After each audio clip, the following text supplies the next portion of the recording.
Hello and welcome to IJ academy. Students, हम अपनी lecture series में आपको आज नया सब्जेक्ट स्टार्ट करवाने जा रहे हैं जिसका नाम है इंडियन आर्ट एंड कल्चर। ये जो सब्जेक्ट है ये किसी भी एग्जामिनेशन के लिए सबसे इम्पोर्टेंट होता है, क्योंकि अगर आप देखेंगे तो लगभग 2 से 4 क्वेश्चंस इस सब्जेक्ट से आपसे पूछे जाते हैं। इसलिए ये जो सब्जेक्ट है ये बहुत ही इंटरेस्टिंग भी है और बहुत ही इम्पोर्टेंट भी है। जितने भी गवर्नमेंट एग्जाम्स कंडक्ट करवाती है, जैसे जेके एसएसबी, जैसे जेके पीएससी, जैसे आपका यूपीएससी हो गया, तो वहां पे जो इसमें से बहुत सारे क्वेश्चंस पूछे जाते हैं। तो क्या है इंडियन आर्ट एंड कल्चर, इसके अंदर कौन कौन सा टॉपिक है और उन टॉपिक्स में से कौन कौन सा टॉपिक इंपॉर्टेंट है, पैटर्न क्या रहता है क्वेश्चंस का, कैसे पूछे जाते हैं क्वेश्चंस, और प्रीवियस पेपर्स में अगर आप देखेंगे तो बहुत सारे क्वेश्चंस आपके इस सब्जेक्ट से आपको मिलेंगे। और यहाँ पे सबसे बड़ी प्रॉब्लम ये है कि यहाँ के वर्ड्स थोड़ा बहुत डिफिकल्ट है। उन वर्ड्स को अगर आप देखेंगे तो वो याद नहीं रहते हैं। तो हमने आपके लिए क्या किया है, हमने बहुत ज्यादा कोशिश की है कि हम इस इंडियन आर्ट एंड कल्चर को आपको ऐसे दिखाए कि आपकी फिंगर टिप्स पे आ जाए। इसीलिए अगर आप देखेंगे तो इस लेक्चर सीरीज का नाम ही है Indian art and culture at your finger tips. So without wasting any time let us start Indian art and culture. अगर आप इंडियन आर्ट एंड कल्चर देखेंगे तो इंडियन आर्ट एंड कल्चर को हम 3 सेक्शंस में डिवाइड करते हैं। सबसे पहला सेक्शन जो आप देखोगे वो है विजुअल आर्ट्स। उसके बाद जो दूसरा सेक्शन है उसे हम कहते हैं परफॉर्मिंग आर्ट्स, और थर्ड सेक्शन जो हमारे पास है उसे हम कहते हैं कल्चर ऑफ इंडिया। अब आपको करना क्या है, पहले आप इंडियन आर्ट एंड कल्चर का एक ओवरव्यू ले लो। आप ओवरव्यू ले लो इसका कि इंडियन आर्ट एंड कल्चर के अंदर आता क्या है, होता क्या है इंडियन आर्ट एंड कल्चर। तो कुछ नहीं होता है, 3 ही सेक्शन उसमें होते हैं भाई। एक सेक्शन है जिसे हम कहते हैं विजुअल आर्ट्स, सेक्शन बी जिसमें हम परफॉर्मिंग आर्ट्स के बारे में पढ़ते हैं, और सेक्शन सी जो है इसे हम कहते हैं कल्चर ऑफ इंडिया।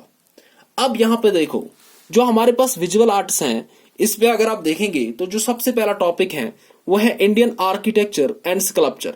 उसके बाद जो दूसरा टॉपिक है इंडियन पेंटिंग्स, उसके बाद इंडियन हैंडीक्राफ्ट्स जिसमें हम टेक्सटाइल्स, क्लोथ, टॉयज पढ़ते हैं, है ना। अब जो ये विजुअल आर्ट्स में बोल रहा हूं आपको, Indian architecture, sculpture, paintings, handicrafts, इसको इकट्ठे कहा जाता है tangible heritage. This is our tangible heritage. उसके बाद जो आप परफॉर्मिंग आर्ट्स देखते हैं, परफॉर्मिंग आर्ट्स में क्या क्या आता है, डांस, म्यूजिक, थिएटर, पिपेट्री, सर्कस। अब जो ये डांस, म्यूजिक, थिएटर, पिपेट्री, सर्कस है, इसको हम इकट्ठे कहते हैं इंटेंजिबल कल्चरल हेरिटेज। क्या कहते हैं, intangible cultural heritage. So this is our intangible heritage, this is our tangible heritage. इसके बाद अगर आप तीसरा सेक्शन देखेंगे तो यहाँ पे कौन कौन सा टॉपिक आपको मिलेगा, language, religions, literature, fairs and festivals, सबसे इंपॉर्टेंट टॉपिक है, अवार्ड्स एंड ऑनर्स, एंड आपको मिलेगा cultural institutions in India. Cultural institutions in India में भी एक क्वेश्चन आपसे पूछा जाता है। तो यहां पे अगर आप देखेंगे, this is a brief overview of Indian art and culture. अगर आप इसके अंदर आप जाएंगे और प्रीवियस पेपर्स को यहां पे देखेंगे तो यहां पे क्वेश्चंस कहां कहां से पूछे जाते हैं। सबसे इंपॉर्टेंट यहां पे है जिसे हम कहते हैं इंडियन आर्किटेक्चर एंड स्कल्पचर। यहां से क्वेश्चंस आपको मिलेंगे।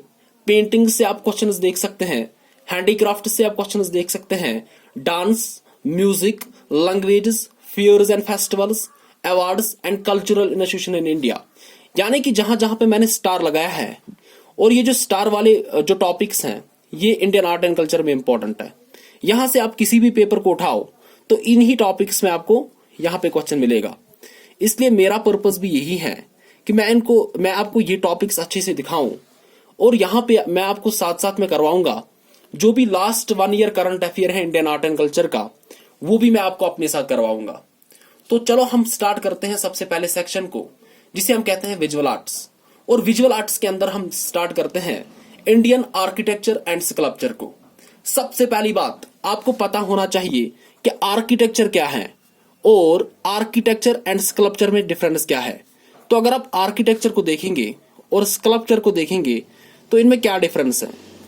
सबसे पहली बात यह है कि architecture is nothing, it is, इसे हम कहते design and construction of buildings. Design and construction of buildings is our architecture. तो आर्किटेक्चर कुछ भी नहीं है, design and construction of buildings is architecture, है ना। तो जब आप डिजाइन करेंगे या बिल्डिंग्स को बनाते हैं तो उसी को हम आर्किटेक्चर कहते हैं। लेकिन अगर आप स्कल्पचर की बात करते हैं तो स्कल्पचर हमारे पास क्या होता है, it is a 3 dimensional work of art. ये एक 3D आर्ट होता है जिसे हम कहते हैं क्या, स्कल्पचर, है ना।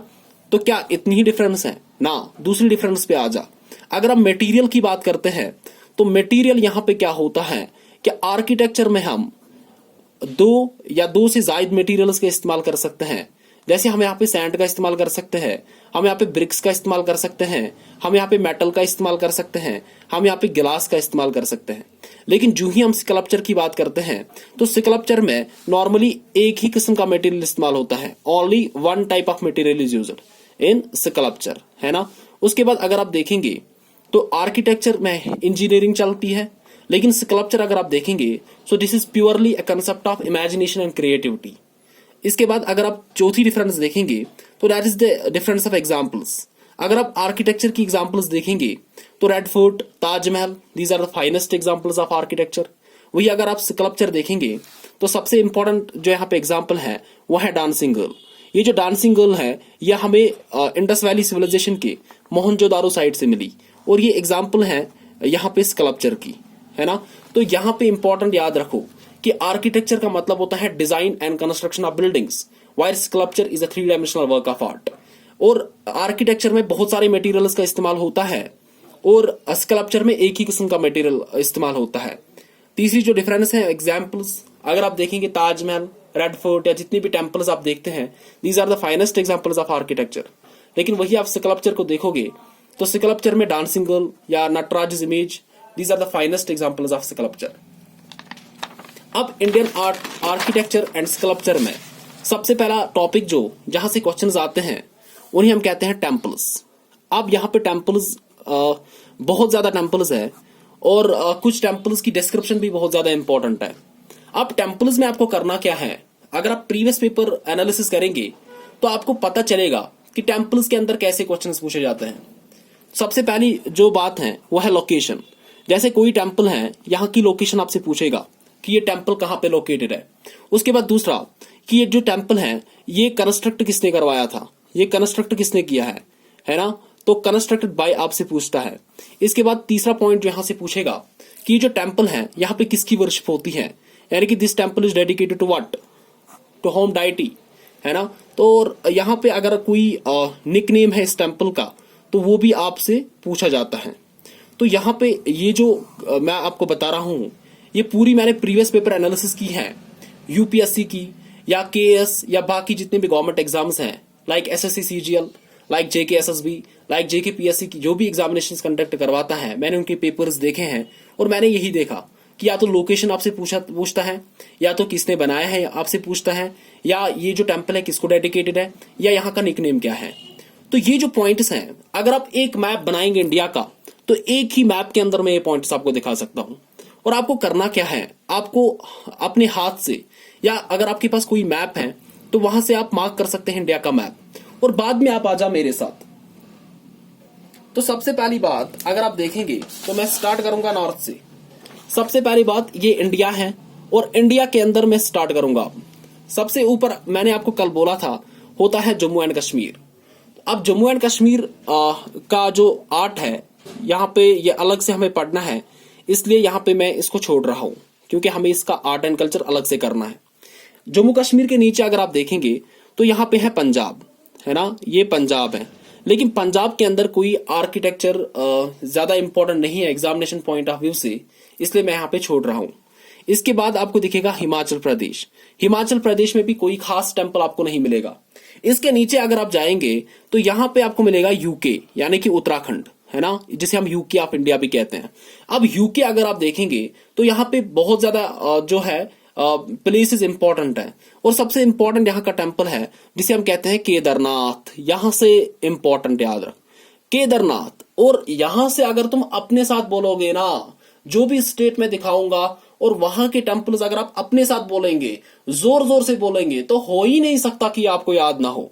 जोर से बोल, यूके के अंदर कौन सा टेम्पल है, Kedarnath. Kedarnath temple is located in UK यानी कि उत्तराखंड, है ना। पंजाब के नीचे आपको मिलेगा हरियाणा। अब हरियाणा जो है यहाँ पे भी कोई टेम्पल इंपॉर्टेंट नहीं है। इसके बाद आप दिल्ली देखोगे, दिल्ली में भी कोई टेम्पल जो है इंपॉर्टेंट नहीं है। इसके नीचे अगर आप जाएंगे तो यहाँ पे आपको मिलेगा यूपी, है ना, उत्तर प्रदेश यहाँ पे आपको मिलेगा। और जो यूपी है इसके अंदर एक टेम्पल है जिसे हम कहते हैं काशी विश्वनाथ। क्या कहते हैं? काशी विश्वनाथ। तो आपसे डायरेक्टली पूछता है कि काशी विश्वनाथ टेम्पल कहाँ पे है, काशी विश्वनाथ टेम्पल किस स्टेट में है। काशी विश्वनाथ टेम्पल जो है ये यूपी में है। इसके बाद आगे जाओगे तो यहाँ पे आपको मिलेगा बिहार, है ना, ये है आपका बिहार। बिहार के अंदर एक टेम्पल है जिसे हम कहते हैं बोध गया टेम्पल, या बोध गया टेम्पल कहते हैं, या महाबोधि टेम्पल इसको कहा जाता है। क्या कहा जाता है? महाबोधि टेम्पल। अब ये जो महाबोधि टेम्पल है ये जो बुद्धिस्ट ये सबसे बड़ी बुद्धिस्ट पिलग्रिमेज साइट है इंडिया के अंदर, है ना। अब आगे जा, अब यहाँ पे अगर आप देखेंगे तो यहाँ पे आपको मिलेगा राजस्थान। कौन मिलेगा? और राजस्थान जो है, राजस्थान के अंदर एक टेम्पल है जिसे हम कहते हैं दिलवारा टेम्पल। क्या? दिलवारा टेम्पल। आपसे डायरेक्टली पूछता है कि दिलवारा टेम्पल कहाँ पे है, तो दिलवारा टेम्पल इज लोकेटेड इन राजस्थान। तो अभी तक की कहानी ये है कि उत्तराखंड के अंदर आपको मिलेगा केदारनाथ टेम्पल, यूपी के अंदर आपको मिलेगा काशी विश्वनाथ टेम्पल, बिहार के अंदर आपको मिलेगा बोध गया या महाबोधि टेम्पल, राजस्थान के अंदर मिलेगा आपको दिलवारा टेम्पल। इतना ही मैंने अभी बोला, है ना। अब यहाँ पे इंपॉर्टेंट देखो, अब यहाँ पे अगर आप सेंटर में जाओगे तो आपको मिलेगा मध्य प्रदेश। अब जो मध्य प्रदेश है ये इंपॉर्टेंट है। मध्य प्रदेश क्यों इंपॉर्टेंट है? क्योंकि यहाँ पे आपको खाजुराहो टेम्पल कॉम्प्लेक्स दिखेगा। क्या दिखेगा? खाजुराहो टेम्पल कॉम्प्लेक्स यहीं पे है। ये बहुत सारे टेम्पल्स हैं जिनको हम इकट्ठे कहते हैं खाजुराहो टेम्पल कॉम्प्लेक्स। एक तो यहाँ पे आपको खाजुराहो टेम्पल कॉम्प्लेक्स मिलेगा। दूसरा टेम्पल जो यहाँ पे आपको मिलेगा उसे हम कहते हैं सास बहु टेम्पल। क्या कहते हैं? सास बहु टेम्पल भी यहाँ पे आपको मिलेगा। अब जो खाजुराहो टेम्पल कॉम्प्लेक्स है इसके अंदर बहुत सारे टेम्पल्स हैं, और खाजुराहो टेम्पल कॉम्प्लेक्स के अंदर आप देखोगे 3 टेम्पल्स यहाँ पे इंपॉर्टेंट है। कौन कौन? एक तो है महाकालेश्वर। क्या? महाकालेश्वर। महाकालेश्वर, ओमकारेश्वर, महाकालेश्वर। और तीसरा जो इंपॉर्टेंट है, अगर तुम इन 2 को भूल जाओ ना तो भूल जा, लेकिन इसको भूल नहीं जाना। क्या टेम्पल है? केंदरिया महादेव। क्या टेम्पल है? Kendariya Mahadev temple. Kendariya Mahadev temple is located in MP, है ना। केंदरिया महादेव टेम्पल मध्य प्रदेश के अंदर है। और ये जो आप ओमकारेश्वर देख रहे हैं, महाकालेश्वर, केंदरिया महादेव, ये खाजुराहो टेम्पल कॉम्प्लेक्स के अंदर ही आता है ना। इसलिए अगर आप देखेंगे तो खाजुराहो टेम्पल कॉम्प्लेक्स इंपॉर्टेंट हो जाता है। अब ये राजस्थान है, राजस्थान के नीचे आपको दिखेगा गुजरात। अब गुजरात इंपॉर्टेंट है क्योंकि गुजरात में आप टेम्पल एक देखोगे जिसे हम कहते हैं रानी की वाव। क्या कहते हैं? रानी की वाव टेम्पल। अब रानी की वाव टेम्पल क्यों इंपॉर्टेंट है? अगर आपके पास 100 रुपी का नोट है तो 100 रुपी के नोट को पीछे से देखो, वहां पे ये टेम्पल आपको मिलेगा, रानी की वाव टेम्पल, है ना। तो मैं केबीसी देख रहा था, कौन बनेगा करोड़पति, वहां पे ये क्वेश्चन पूछा था कि रानी की वाव जो है ये किस नोट पे है, ये किस डिनोमिनेशन पे है। तो वहां पे 100 रुपी डिनोमिनेशन इसका जवाब था, है ना। तो अगर आप देख भी सकते हैं तो जितने भी नोट्स हैं वहां पे पीछे आप देख सकते हैं तो कोई ना कोई मॉन्यूमेंट जरूर वहां पे होता है, लेकिन रानी की वाव जो है 100 रुपी नोट्स पे आपको मिलेगा। इसके बाद इंपॉर्टेंट यहाँ पे ये है। इसके बाद गुजरात के अंदर 2-3 टेम्पल्स और भी हैं। जैसे यहाँ पे कौन कौन टेम्पल है? यहाँ पे सोमनाथ टेम्पल है। कौन? Somnath temple is located in Gujarat. Somnath temple. दूसरा जो टेम्पल है उसे हम कहते हैं मोदीरा sun temple. Modhera sun temple भी यहीं पे है, मोदीरा सन टेम्पल।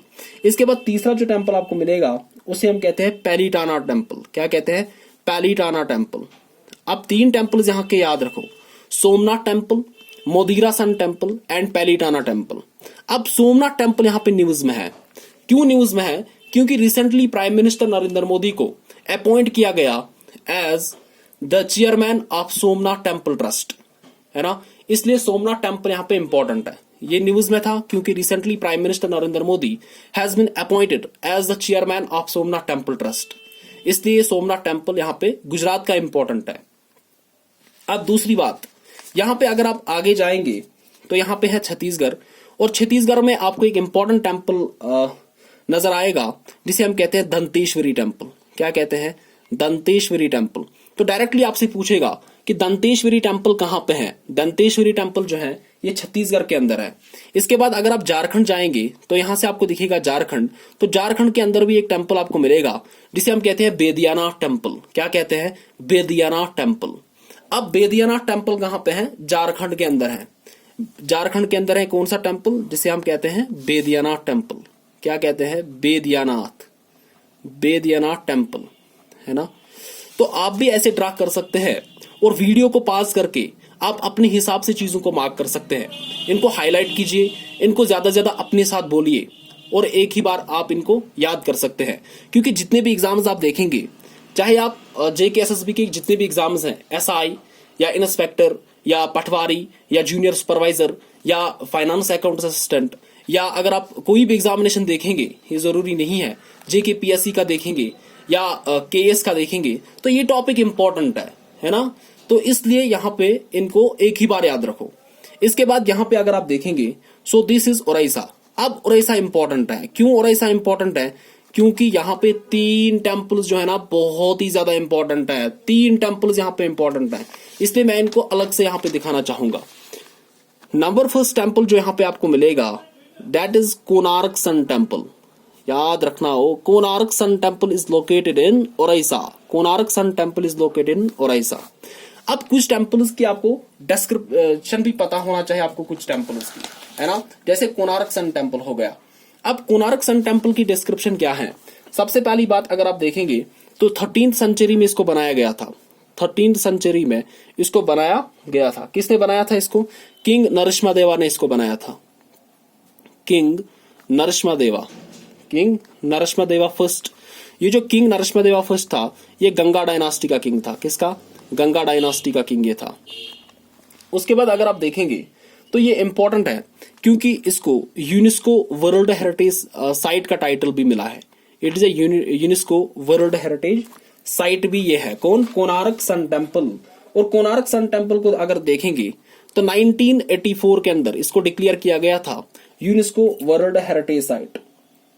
तीसरी बात इंपॉर्टेंट ये है कि अगर इस टेम्पल को अगर आप देखेंगे तो this is also called as black pagoda. इसे हम ब्लैक पगोडा भी कहते हैं। क्या कहते हैं? ब्लैक पगोडा भी इसको कहा जाता है।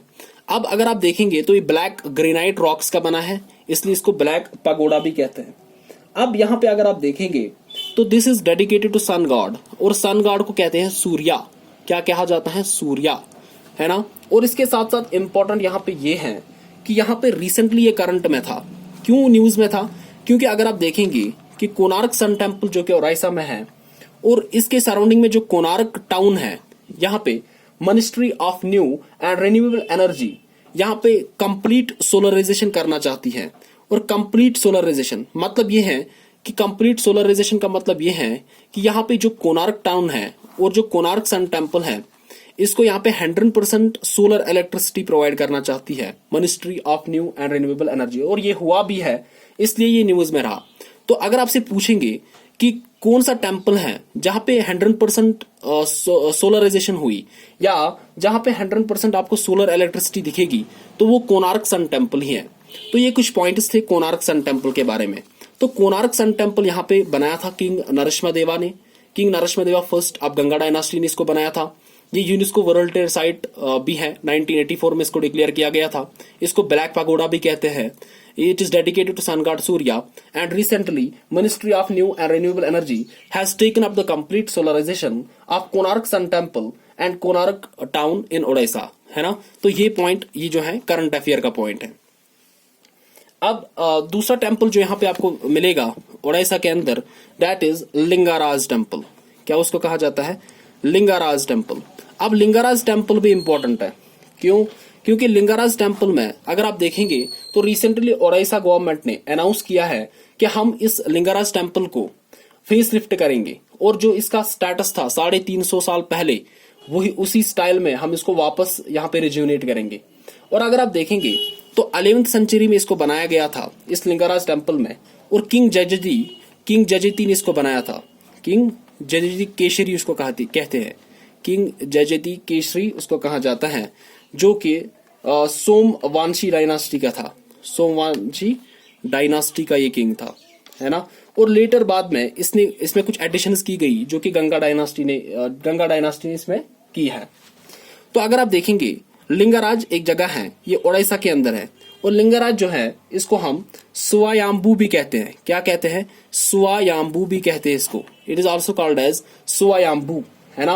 और सुवायाम्बू अगर आप देखेंगे तो इसका मतलब होता है सेल्फ ऑरिजिनेटिंग शिवलिंग, है ना, या सेल्फ ऑरिजिनेटेड शिवलिंग भी इसको कहा जाता है। ये आप याद रखेंगे।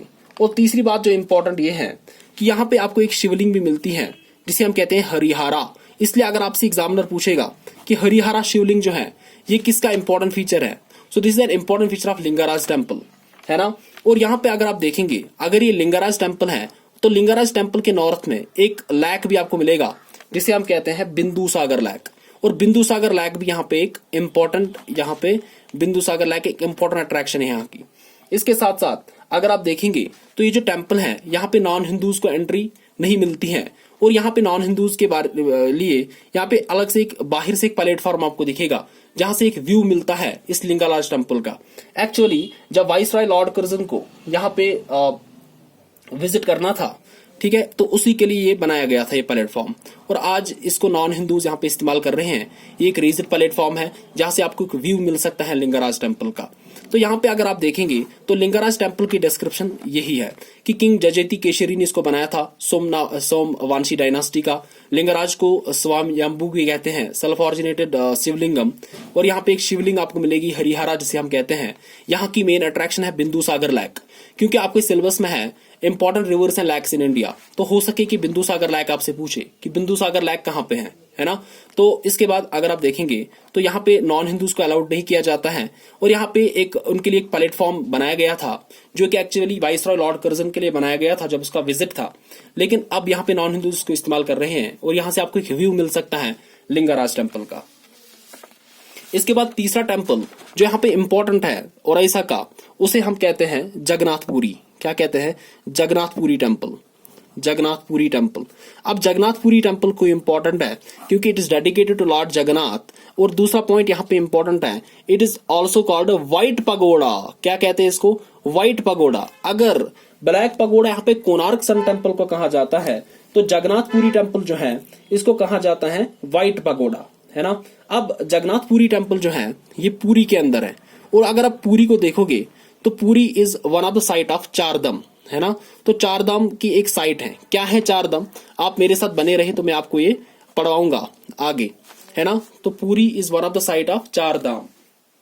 अब यहाँ पे क्या इंपॉर्टेंट है, अब अगर आप देखेंगे तो यहाँ पे जगन्नाथपुरी टेम्पल इंपॉर्टेंट है क्योंकि यहाँ पे एक यात्रा निकलती है जिसको हम कहते हैं रथ यात्रा। अब यार रथ यात्रा जो है ये सबसे इंपॉर्टेंट पॉइंट है जगन्नाथपुरी टेम्पल का। इसलिए मैं कहता हूं कि मैं इसको बादल के अंदर भी बनाता हूं क्योंकि ये इंपॉर्टेंट है। डायरेक्टली आपसे पूछेगा कि रथ यात्रा कहाँ पे होती है। रथ यात्रा जो है जगन्नाथपुरी में होती है। जगन्नाथपुरी टेम्पल का जो है इंपॉर्टेंट फीचर है कि रथ यात्रा यहाँ से निकलती है ना। जो लॉर्ड जगन्नाथ है इसको कैरी करते हैं लोग और बाद में ये जो यात्रा निकाली जाती है। तो आपसे पूछेगा डायरेक्ट कि रथ यात्रा कहाँ पे फेमस है ना। या आपसे स्टेट पूछ सकता है या आपसे डायरेक्टली टेम्पल भी पूछ सकता है कि किस टेम्पल का फीचर है। इसलिए आपको पता होना चाहिए। अब यहाँ पे अगर आप देखेंगे तो अभी मैंने आपके साथ डिस्कस किया था खाजुराहो टेम्पल कॉम्प्लेक्स। तो खाजुराहो टेम्पल कॉम्प्लेक्स की थोड़ा बहुत डिस्क्रिप्शन में आपको बताऊं तो खाजुराहो टेम्पल कॉम्प्लेक्स सबसे पहले इसकी लोकेशन जो है वो मध्य प्रदेश में है। दूसरी बात इंपॉर्टेंट ये है कि इसको भी यूनेस्को वर्ल्ड हेरिटेज साइट का टाइटल मिला है। In the year 1986 Khajuraho temple was declared as UNESCO world heritage site. तीसरा यहाँ पे इंपॉर्टेंट ये है कि इसको चंदेला डायनास्टी ने बनाया था। इसको किसने बनाया था? चंदेला डायनास्टी ने इसको बनाया था। ये मैं खाजुराहो टेम्पल की बात कर रहा हूँ। खाजुराहो टेम्पल के बारे में इंपॉर्टेंट ये है कि एक तो ये मध्य प्रदेश में है, 1986 में यूनेस्को वर्ल्ड हेरिटेज साइट का टाइटल इसको मिला। और तीसरा पॉइंट ये इंपॉर्टेंट है, इसको बिल्ट किया किसने? बिल्ट बाई जिसको हम कहते हैं चंदेला डायनास्टी। किसने इसको बनाया था? चंदेला डायनास्टी ने इसको बनाया था। चंदेला डायनास्टी ने इसको बनाया था। अब ये 3 पॉइंट्स आप खाजुराहो टेम्पल कॉम्प्लेक्स। और इंपॉर्टेंट मैंने आपको बोला कि 3 यहाँ के इंपॉर्टेंट टेम्पल्स है, ओमकारेश्वर, महाकालेश्वर और इंपॉर्टेंट है केंदरिया महादेव। और मैंने आपको बोला भी है कि अगर आप ओमकारेश्वर और महाकालेश्वर को भूल जाओ लेकिन केंदरिया महादेव टेम्पल को आप नहीं भूलना। इसके बाद हम आगे बढ़ेंगे। अगर आप देखेंगे तो इसके बाद अगर हम नीचे जाएंगे तो यहाँ पे आपको मिलेगा कर्नाटका। अब कर्नाटका जो है ये इंपॉर्टेंट है क्योंकि कर्नाटका के 3 यहाँ पे प्लेसेस इंपॉर्टेंट है जो बहुत ही फेमस मॉन्यूमेंट्स आपको मिलेगा। सबसे पहला जो यहाँ पे है कर्नाटका के अंदर उसे हम कहते हैं हम्पी। क्या कहते हैं? हम्पी। दूसरा जो यहाँ पे प्लेस है उसे हम कहते हैं हेलबिड। क्या कहते हैं? हेलबिड। और तीसरा जो प्लेस यहाँ पे कर्नाटक के अंदर है उसे हम कहते हैं एहोल। क्या कहते हैं? एहोल। अब अगर तुम हम्पी को देखोगे तो हम्पी क्यों इंपॉर्टेंट है? हम्पी इसलिए इंपॉर्टेंट है क्योंकि हम्पी के अंदर आपको एक टेम्पल मिलेगा जिसे हम कहते हैं विटाला टेम्पल। क्या कहते हैं? अब जो हम्पी है, हम्पी इसलिए इंपॉर्टेंट है क्योंकि यहाँ पे आपको टेम्पल मिलेगा जिसे हम कहते हैं विटाला टेम्पल कॉम्प्लेक्स। क्या कहते हैं? विटाला टेम्पल कॉम्प्लेक्स। अब विटाला टेम्पल कॉम्प्लेक्स क्यों इंपॉर्टेंट है या विटाला टेम्पल क्यों इंपॉर्टेंट है? क्योंकि यूपीएससी ने 2007 में इस क्वेश्चन को पूछा है कि विटाला टेम्पल कॉम्प्लेक्स कहां पे है या विटाला टेम्पल कहां पे है। तो वहां पे डायरेक्टली 4 ऑप्शंस दी थी और वहां पे ऑप्शन जो थी एक हम्पी भी थी और करेक्ट ऑप्शन वही थी। हम्पी के अंदर आपको मिलेगा कौन? विटाला टेम्पल कॉम्प्लेक्स। अब अगर तुम विटाला टेम्पल को देखोगे तो थोड़ा बहुत इसकी डिस्क्रिप्शन में आपको बताऊं तो किंग देवराया सेकंड ने इसको बनाया था। किसने?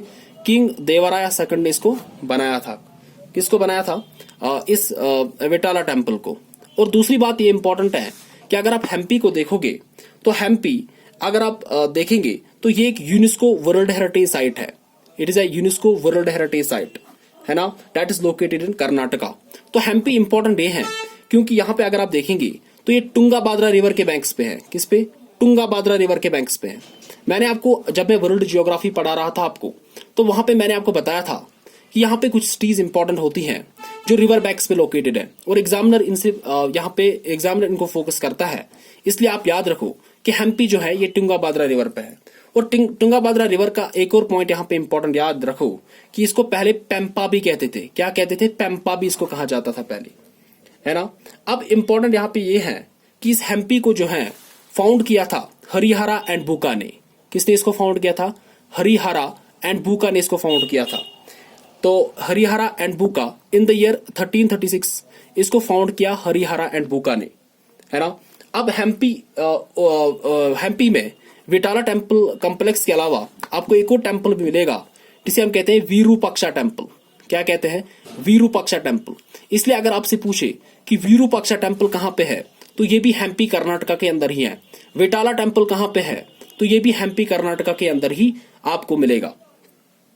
इसके बाद अगर आप देखेंगे तो वीरूपाक्षा टेम्पल को 2009 में यहाँ पे यूपीएससी ने पूछा था। तो यूपीएससी यहाँ पे हावी हुई थी। 2007 में यहाँ पे विटाला टेम्पल पूछा और 2009 में यहाँ पे वीरूपाक्षा टेम्पल पूछा, है ना। इसलिए ये इंपॉर्टेंट हो जाता है यहाँ पे। तो दोनों हम्पी के अंदर ही है, विटाला टेम्पल कॉम्प्लेक्स भी और वीरूपाक्षा। अब जो विटाला टेम्पल कॉम्प्लेक्स है ये फेमस है बिकॉज ऑफ स्टोन चैरियट। ये स्टोन चैरियट के लिए फेमस है। यानी कि यहाँ पे अगर आप देखेंगे तो स्टोन चैरियट और यहाँ पे आपको क्या मिलेंगे? यहाँ पे आपको कुछ पिलर्ड हॉल्स भी मिलेंगे। यहाँ पे बहुत ज्यादा पिलर्स है, पिलर्ड बड़े बड़े pillared halls and stone chariots के लिए ये विटाला टेम्पल कॉम्प्लेक्स जो है ये इसी के लिए फेमस है। इसके बाद हम आगे बढ़ेंगे। इसके बाद जो दूसरी प्लेस है उसे हम कहते हैं हेलबिड। अब हेलबिड क्यों इंपॉर्टेंट है? हेलबिड इसलिए इंपॉर्टेंट है क्योंकि आपको यहाँ पे एक टेम्पल मिलेगा जिसको हम कहते हैं होसलीस्वारा। क्या कहते हैं? होसलीस्वारा। तो बहुत देर तक हेलबिड जो है ये होसलियास की कैपिटल रही, इसलिए होसलीवारा टेम्पल जो है यहाँ पे आपको मिलेगा हेलबिड के अंदर। और इसके बाद आपको मिलेगा एहोल। एहोल के अंदर एक इंपॉर्टेंट टेम्पल है जिसे हम कहते हैं दुर्गा टेम्पल। क्या कहते हैं? दुर्गा टेम्पल। तो कर्नाटका इंपॉर्टेंट है। कर्नाटका क्यों इंपॉर्टेंट है? क्योंकि यहाँ पे आपको 3 यहाँ पे जगह है जो बहुत ही ज्यादा इंपॉर्टेंट, हम्पी, हेलबिड, एहोल। हम्पी के अंदर जो है 2 टेम्पल्स इंपॉर्टेंट है। One is Vittala temple complex and another is what is called Virupaksha temple. अब विटाला टेम्पल क्यों इंपॉर्टेंट है? क्योंकि स्टोन चैरियट के लिए फेमस है। और हम्पी खुद में ही एक इंपॉर्टेंट प्लेस है क्योंकि एक तो यूनेस्को वर्ल्ड हेरिटेज साइट है, दूसरा ये टुंगा बाद्रा रिवर के बैंक्स पे आती है। टुंगा बाद्रा का जो ओरिजिनल नेम था वो था पेम्पा, है ना। और इसके साथ साथ हम्पी के अंदर कुछ और भी प्लेसेस है जैसे लोटस महल आपको हम्पी में ही दिखेगा। इसके बाद अगर आप देखेंगे तो आप यहाँ पे देखोगे तेलंगाना, है ना, ये है तेलंगाना। और तेलंगाना के अंदर आपको मिलेगा 1000 पिलर टेम्पल। तो अगर आपसे पूछे कि 1000 पिलर टेम्पल कहाँ पे है तो 1000 पिलर टेम्पल जो है ये आप तेलंगाना में ही है। इसके बाद अगर हम आंध्र प्रदेश की बात करते हैं तो आंध्र प्रदेश के अंदर आपको मिलेगा वेंकटेश्वरा टेम्पल। क्या मिलेगा? वेंकटेश्वरा टेम्पल। क्या मिलेगा? Venkateshwara temple is located in Andhra Pradesh, ये एपी के अंदर आपको मिलेगा। और वेंकटेश्वरा टेम्पल को ही हम टेम्पल ऑफ सेवन हिल्स भी क्या कहते हैं? टेम्पल ऑफ सेवन हिल्स भी इसको कहा जाता है। इसके बाद अगर आप नीचे जाएंगे तो यहाँ पे दो ही स्टेट्स हैं, एक है द स्टेट ऑफ केरला और दूसरा है द स्टेट ऑफ तमिलनाडु। अब तमिलनाडु जो है ये कल्चरली बहुत रिच स्टेट है, क्योंकि अगर आप देखेंगे तो सबसे पहले यहां से मैं मार्क करूंगा, सबसे पहला टेम्पल जो आपको दिखेगा यहाँ पे वो है रामेश्वर टेम्पल। क्या है? रामेश्वर टेम्पल यहाँ पे है। तो रामेश्वर टेम्पल इज लोकेटेड इन तमिलनाडु। इसके अलावा अगर आप देखेंगे तो यहाँ पे एक और टेम्पल भी आपको मिलेगा जिसे हम कहते हैं बृहदीश्वरा टेम्पल। क्या कहते हैं? बृहदीश्वरा टेम्पल। सो बृहदीश्वरा टेम्पल भी आपको यहीं पे मिलेगा। अब बृहदीश्वरा टेम्पल क्यों इंपॉर्टेंट है? क्योंकि ये थंजावुर के अंदर है। थंजावुर कैपिटल थी चोला डायनास्टी की, और यहाँ पे अगर आप देखेंगे तो राजा फर्स्ट ने इसको बनाया था। It was built by Raja first, है ना। तो बृहदीश्वरा टेम्पल भी यहाँ पे तमिलनाडु के अंदर आपको मिलेगा। तीसरा जो टेम्पल है that is important and that is the temple शोर टेम्पल। अब शोर टेम्पल क्यों इंपॉर्टेंट है? क्योंकि शोर टेम्पल जो है महाबलीपुरम के अंदर है। किसके अंदर है? महाबलीपुरम के अंदर आपको मिलेगा। और शोर टेम्पल अगर आप देखेंगे तो पलावाज ने इसको बनाया था। किन्होंने? पलावाज ने। और यहाँ पे जो नरेशवर्मन, जो पलावा किंग था, नरेशवर्मन सेकंड, उसने इस शोर टेम्पल को यहाँ पे बनाया था। और तीसरा पॉइंट ये इंपॉर्टेंट ये है, यहाँ पे आपको एक और टेम्पल मिलेगा जिसे हम कहते हैं कैलाशनाथ टेम्पल। क्या कहते हैं? कैलाशनाथ टेम्पल। अब कैलाशनाथ टेम्पल क्यों इंपॉर्टेंट है? क्योंकि अगर आप देखेंगे कैलाशनाथ टेम्पल जो है ये कांचीपुरम के अंदर है। किसके अंदर है? कांचीपुरम तमिलनाडु के अंदर आपको मिलेगा। और लास्ट में अगर आप देखेंगे तो यहाँ पे एक और टेम्पल भी आपको मिलेगा जिसे हम कहते हैं रंगनाथ स्वामी टेम्पल। क्या कहते हैं? रंगनाथ स्वामी टेम्पल। अब रंगनाथ स्वामी टेम्पल इंपॉर्टेंट है क्योंकि आपको श्रीरंगम के अंदर मिलेगा। श्रीरंगम जो है ये भी तमिलनाडु के अंदर है। रंगनाथ स्वामी टेम्पल जो है ये इसलिए इंपॉर्टेंट है क्योंकि सबसे जो लार्जेस्ट और सबसे बिगेस्ट टेम्पल जो इंडिया के अंदर मिलेगा वो यही रंगनाथ स्वामी टेम्पल ही है, जो लार्जेस्ट टेम्पल है इंडिया के अंदर, है ना। और अभी मैं आपको वर्ल्ड में कुछ टेम्पल्स दिखाऊंगा, वो भी आप इंपॉर्टेंट यहाँ पे याद रख सकते हैं। अब अगर तुम देखोगे तो यहाँ पे इंपॉर्टेंट क्या है, यहाँ पे मैंने आपको बोला कि ओराइसा के टेम्पल्स इंपॉर्टेंट है क्योंकि कोणार्क सन टेम्पल यहाँ पे है। यहाँ पे जगन्नाथपुरी आपको दिखेगा, कोणार्क, जगन्नाथपुरी। और तीसरा जो यहाँ पे है वो है लिंगराज टेम्पल, है ना। कोणार्क सन टेम्पल को हम ब्लैक पगोडा कहते हैं, जगन्नाथपुरी सन टेम्पल को हम व्हाइट पगोडा कहते हैं। और एक और पगोडा है जिसे हम कहते हैं महाबलीपुरम। और महाबलीपुरम को क्या कहते हैं? कमेंट बॉक्स में मुझे आप बताइए कि इसको आप क्या कहते हैं। अब यहाँ पे सबसे बड़ा टेम्पल जो है रंगनाथ स्वामी टेम्पल है। इसके बाद अगर आप देखेंगे तो वर्ल्ड लेवल पे अगर मैं आपको कुछ टेम्पल्स बताऊं तो सबसे नाम आता है एंकोर वाट का। एंकोर वाट टेम्पल जो है, एंकोर वाट टेम्पल जो है ये आपको कैम्बोडिया के अंदर दिखेगा। और anchor watt temple is the largest Hindu temple complex in the world, है ना। तो ये कैम्बोडिया के अंदर है। और कैम्बोडिया के अंदर अगर आप देखेंगे कैम्बोडिया का फ्लैग, तो ये वाहिद नेशनल फ्लैग है जहां पे आपको टेम्पल दिखेगा, वो है द फ्लैग ऑफ कैम्बोडिया। ये भी क्वेश्चन पूछा था कि यहाँ पे किस कंट्री के फ्लैग पे आपको क्या मिलेगा? टेम्पल मिलेगा। तो anchor watt temple is located in Cambodia and you should not confuse Cambodia, क्योंकि कैम्बोडिया मैंने आपको वर्ल्ड ज्योग्राफी में जब मैं साउथ ईस्ट एशिया आपको पढ़ा रहा था वहां पे आपको कैम्बोडिया का मैप मैंने करवाया था। इसके बाद जो दूसरा नाम आता है वो है पशुपतिनाथ टेम्पल। तो पशुपतिनाथ टेम्पल अगर आप देखेंगे तो पशुपतिनाथ टेम्पल भी यहाँ पे न्यूज में रहा। क्यों? क्योंकि इंडिया और नेपाल ने यहाँ पे नेपाल भारत मैत्री डेवलपमेंट पार्टनरशिप की थी इस टेम्पल को बिल्ड करने के लिए, क्योंकि पशुपतिनाथ टेम्पल जो है ये नेपाल में है और नेपाल का सबसे बड़ा टेम्पल कॉम्प्लेक्स भी पशुपतिनाथ टेम्पल ही है। इसके बाद अगर आप देखेंगे तो कतसराज टेम्पल, तो कतसराज टेम्पल जो है, कतसराज टेम्पल यहाँ पे पाकिस्तान के अंदर आपको मिलेगा। और पाकिस्तान के अंदर आपको एक और टेम्पल मिलेगा जिसे हम कहते हैं Aditya sun temple. Aditya sun temple यहाँ पे मुल्तान के अंदर है and Multan is again in Pakistan. इसके बाद अगर आप देखेंगे तो यहाँ पे पाकिस्तान के अंदर एक और टेम्पल आपको मिलेगा जिसे हम कहते हैं बैरीकोट। क्या कहते हैं? बैरीकोट गुंदई।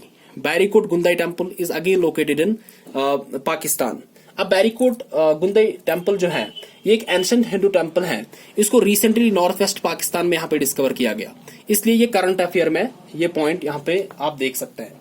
इसके अलावा एक और टेम्पल है जिसे हम कहते हैं सिरी सिरी, क्या कहते हैं, सिरी सिरी जोकली, सिरी सिरी जोकली मातर टेम्पल। अब ये टेम्पल जो है ये बांग्लादेश में है। ये कहाँ पे है, यहाँ पे आपको मिलेगा नटूर बांग्लादेश में। तो नटूर बांग्लादेश में ये टेम्पल आप देखोगे, है ना। तो यहाँ पे अगर आप एक ओवरव्यू फिर से लेना चाहते हो तो आप यहां से फिर से देख सकते हो। तो पशुपतिनाथ टेम्पल जो है नेपाल में है, एंकोरवाट टेम्पल जो है कैम्बोडिया में है, कतसराज, अदित्य सन टेम्पल, बैरीकोट गुंदई, ये तीनों टेम्पल जो है पाकिस्तान में आपको दिखेंगे। और सिरी सिरी जोकली मातार टेम्पल जो है नटोर बांग्लादेश में आपको मिलेगा। इसके बाद एक और टेम्पल है that is important, that is called as Prambanan, क्या कहते हैं इसको, प्रेमबनन टेम्पल। अब जो प्रेमबनन टेम्पल है this is located in Java and Java is an island of Indonesia, है ना। ये इंपॉर्टेंट है, ये वर्ल्ड लेवल पे मैंने आपको दिखाया जो कुछ टेम्पल्स यहाँ पे इंपॉर्टेंट है। तो लॉन्ग स्टोरी शॉर्ट, आप क्या करो कि आप एक यहाँ पे मैप ले लो और मैप में जितनी भी स्टेट्स ऊपर से नीचे है starting from the north and moving up to south, यहाँ पे जो टेम्पल्स हैं उनको मार्क करो, है ना। तो आपको ये जो टेम्पल्स हैं, है ना, ये खुद ब खुद याद होंगे। तो एक क्विक रिकैप आप मेरे साथ करेंगे तो मैं आपको दिखा सकता हूं। सबसे पहले मैंने आपको बताया उत्तराखंड, उत्तराखंड के अंदर आपको मिलेगा केदारनाथ। इसके बाद आप देखोगे Dilwara temple, Dilwara temple is located इन राजस्थान। उसके बाद यूपी के अंदर आपको आप देखोगे काशी विश्वनाथ टेम्पल। उसके बाद Khajuraho temple complex and Saas Bahu temple, they are located in Madhya Pradesh. उसके बाद मैंने आपको बताया कि खाजुराहो टेम्पल के अंदर ही आपको मिलेगा केंद्रिया महादेव टेम्पल, इसको नहीं भूलिएगा। उसके बाद Rani ki Vav, Somnath temple, Modhera sun temple and Palitana temple, they are located in the state of Gujarat. उसके बाद Danteshwari temple in Chhattisgarh, Baidyanath temple in Jharkhand. और ऐसा के अंदर 3 इंपॉर्टेंट याद रखना, एक कोणार्क सन टेम्पल है, Jagannathpuri temple and Lingaraj temple. Konark sun temple black pagoda, Jagannathpuri sun temple white pagoda, और महाबलीपुरम को क्या कहते हैं वो आप कमेंट बॉक्स में मुझे बताएंगे। 1000 pillar temple is located in Telangana, Venkateswara temple is located in Andhra Pradesh. और कर्नाटक के अंदर 3 प्लेसेस इंपॉर्टेंट हैं, एक हेम्पी के अंदर 2 टेम्पल्स इंपॉर्टेंट है, विटाला टेम्पल एंड विरूपाक्षा टेम्पल। हेलबिड यहाँ पे होसिलीश्वरा टेम्पल यहाँ पे है, और एहोल में आपको दिखेगा दुर्गा टेम्पल। और केरला का मैं यहाँ पे भूल गया, केरला के अंदर आपको एक टेम्पल मिलेगा जिसे हम कहते हैं साबरीमाला टेम्पल। अब ये जो टेम्पल है ये भी बहुत ज्यादा न्यूज में है, क्योंकि साबरीमाला टेम्पल का मसला ये है कि जितनी भी रिप्रोडक्टिव एज वाली वुमेन्स हैं in the age group of 18 to 45, इनकी एंट्री को यहाँ पे प्रोहिबिट किया गया था, इनकी एंट्री पे यहाँ पे बैन थी, इनको यहाँ पे अलो नहीं किया जाता था।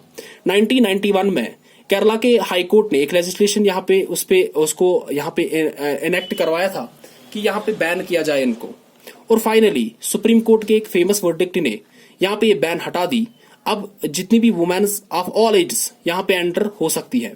और यहाँ पे सुप्रीम कोर्ट ने बताया so this is against right to equality, जो आर्टिकल 14 है, या right to freedom of religion article 25, तो इसके अगेंस्ट में जाता है। और यहाँ पे ये बैन जो है ये अब हटाई गई है। अब जो वुमेन्स हैं in the reproductive age group 18 to 45 वो भी आप एंटर कर सकती है साबरीमाला टेम्पल में। और साबरीमाला टेम्पल वो टेम्पल है जो आपको पेरियार टाइगर रिजर्व के अंदर मिलेगा। क्या मिलेगा? Periyar tiger reserve. इसलिए अगर आपसे क्वेश्चन पूछे कि कौन सा टेम्पल टाइगर रिजर्व के अंदर है, किस टाइगर रिजर्व के अंदर, पेरियार टाइगर रिजर्व के अंदर है, तो वो साबरीमाला टेम्पल ही है। और साबरीमाला टेम्पल जो है बहुत ही न्यूज में रह चुका है। इसके बाद तमिलनाडु हम जाएंगे, और तमिलनाडु में अगर आप देखेंगे तो सबसे पहले आपको मिलेगा रामेश्वरम टेम्पल। अब रामेश्वरम इंपॉर्टेंट है क्योंकि रामेश्वरम को हम एक निकनेम भी देते हैं, it is also called as Varanasi of the south. Varanasi आपको पता ही है कि वाराणसी आपको मिलेगी एक जगह यूपी के अंदर, और वाराणसी जो है इसको स्पिरिचुअल कैपिटल ऑफ इंडिया भी कहते हैं। और वाराणसी ऑफ द साउथ किसे हम कहते हैं? रामेश्वरम टेम्पल को कहते हैं। अब अगर हम देखेंगे तो इसके अलावा यहाँ पे बृहदीश्वरा टेम्पल है। इसके अलावा यहाँ पे आपको दिखेगा श्योर टेम्पल जो कि महाबलीपुरम के अंदर है, कैलाशनाथ टेम्पल जो कि यहाँ पे पलावाज ने बनाया था जो कि कांचीपुरम के अंदर है। और इसके साथ साथ आप देखेंगे रंगनाथ स्वामी टेम्पल जो कि श्रीरंगम तमिलनाडु में है। और रंगनाथ स्वामी टेम्पल जो है ये इंडिया का लार्जेस्ट टेम्पल यहाँ पे माना जाता है। जम्मू कश्मीर में भी 2-3 टेम्पल्स हैं, जैसे खीर भवानी टेम्पल है, जैसे यहाँ पे मार्तन सन टेम्पल है, वो हम जम्मू कश्मीर के आर्ट एंड कल्चर में ही करेंगे। लेकिन यहाँ पे एक नजर आप देखेंगे तो यहाँ पे मैंने एक लिखा है जिसे हम कहते हैं चार धाम। क्या कहते हैं? चार धाम। अब ये जो चार धाम है ये क्या है? एक्चुअली ये 4 पिलग्रिमेज साइट्स हैं इंडिया के अंदर, और ये माना जाता है जो इन 4 साइट्स को विजिट करेगा ही विल अचीव मोक्षा और साल्वेशन। अब ये जो 4 साइट्स हैं इंडिया के अंदर जिन्हें हम चार धाम कहते हैं वो कौन कौन सी हैं? सबसे पहले नॉर्थ में आप देखोगे बद्रीनाथ, और बद्रीनाथ जो है ये यूके के अंदर है। किसके अंदर है? यूके यानी कि उत्तराखंड। एक्चुअली उत्तराखंड जो है यहाँ पे आपको 4 पिलग्रिमेज साइट्स मिलेगी, यमुनोत्री, गंगोत्री, केदारनाथ एंड बद्रीनाथ, है ना। और बद्रीनाथ जो है this is included as a set of 4 pilgrimage site in India. It is one of the site, है ना, ऑफ चारधाम। उसके बाद अगर आप देखोगे तो वेस्ट में आप देखेंगे द्वारका। क्या? द्वारका गुजरात में। और इसी तरीके से अगर आप देखेंगे साउथ में रामेश्वरम तमिलनाडु, जिसे यहाँ वाराणसी ऑफ द साउथ भी कहते हैं। और इस तरीके से ईस्ट में आप देखोगे पुरी, जहां पे जगन्नाथपुरी टेम्पल है, तो आप देखेंगे कि ये ओडिशा में है। इन्हीं को हम चार धाम कहते हैं। तो चार धाम क्या है? It is a set of 4 pilgrimage sites in India. और ऐसा माना जाता है कि जो भी यहाँ पे इन 4 साइट्स को यहाँ पे विजिट करेगा तो ही विल अचीव मोक्षा और साल्वेशन, है ना। तो कौन है ये sites? Badrinath in Uttarakhand, Dwarka in Gujarat, Rameswaram in Tamil Nadu and Puri in Odisha. एक और यहाँ पे स्मॉल सर्किट है उत्तराखंड के अंदर जहाँ पे 4 पिलग्रिमेज साइट्स आपको मिलेगी, गंगोत्री, यमुनोत्री, केदारनाथ एंड बद्रीनाथ। और इन चारों को इकट्ठे हम कहते हैं छोटा चार धाम। इसलिए अगर आपसे पूछे कि छोटा चार धाम में कौन कौन आता है तो वहां पे यमुनोत्री, गंगोत्री, केदारनाथ, बद्रीनाथ। और चार धाम एज ए होल अगर आप देखेंगे तो बद्रीनाथ, द्वारका, पुरी एंड रामेश्वरम, है ना। होप ये लेक्चर आपको पसंद आया हो। हम मिलते हैं अपने नेक्स्ट वीडियो में जहां पे हम पेंटिंग्स को डिस्कस करेंगे, और इसी तरीके से हम एक एक टॉपिक यहाँ पे आर्ट एंड कल्चर का कंप्लीट करेंगे। होप आपको ये वीडियो पसंद आया हो। अगर आपको हमारे वीडियोस पसंद आ रहे हैं तो आप हमारी चैनल आईजे एकेडमी को सब्सक्राइब कीजिए, ताकि जो भी वीडियोस हम लाने वाले हैं उसकी नोटिफिकेशन आपको सबसे पहले मिले। हम मिलते हैं अपने नेक्स्ट वीडियो में। Stay home, stay safe and God bless you all.